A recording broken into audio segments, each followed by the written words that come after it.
পঞ্চগড়ের আটোয়ারীতে মা ও দুই ছেলেকে কুপিয়ে হত্যা করেছে দুর্বৃত্তরা। রাতে উপজেলার বলরামপুরে নিজ বাড়িতে খুন হন তারা। ঘটনার কারণ অনুসন্ধান করছে পুলিশ। প্রিয় নম্বর সেট করে বিকাশে সেন্ড মানি করুন ফ্রি।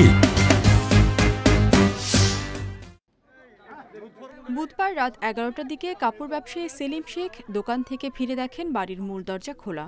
ঘরে ঢুকে দেখেন ভয়াবহ এক দৃশ্য। দরজার পাশে পড়ে আছে 9 বছরের ছেলে সাইহামের রক্তাক্ত মরদেহ। কিছুটা দূরে স্ত্রী তাসলিমা ও আরেক ছেলে সৈকতের মরদেহ। তার চিৎকারে ছুটে আসেন প্রতিবেশীরা। সেলিম শেখের বাড়ি থেকে আশেপাশের বাড়িঘর কিছুটা দূরে হওয়ায় ঘটনা কেউ টের পাননি। ছোট বাচ্চা বোধহয় বুঝতে পারছে যে আমার বাবা বাজার থেকে আসছে, সে দরজা খুলতে গেছে, তাকে চটাইছে, তার মা সে আটকাতে গেছে, হয়তো সেভাবে তার মাকে চটাইছে, পাশের ছেলেটাকেও চটাইছে। নৃশংস ঘটনা।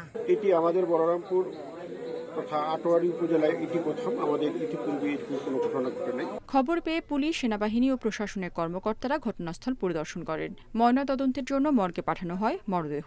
সিআইডি টিম আমাদেরকে হেল্প করতেছে। আমরা এটা পুরা ক্রাইম সিন করে আমরা এই বিভিন্ন তথ্য সংগ্রহ করে এটা যাচাই বাছাই করে আমরা বিভিন্ন অ্যাঙ্গেলে এটা তদন্ত করব। হত্যাকাণ্ডে জড়িতদের দ্রুত বিচারের আওতায় আনার দাবি জানিয়েছেন স্বজনরা। Independent news.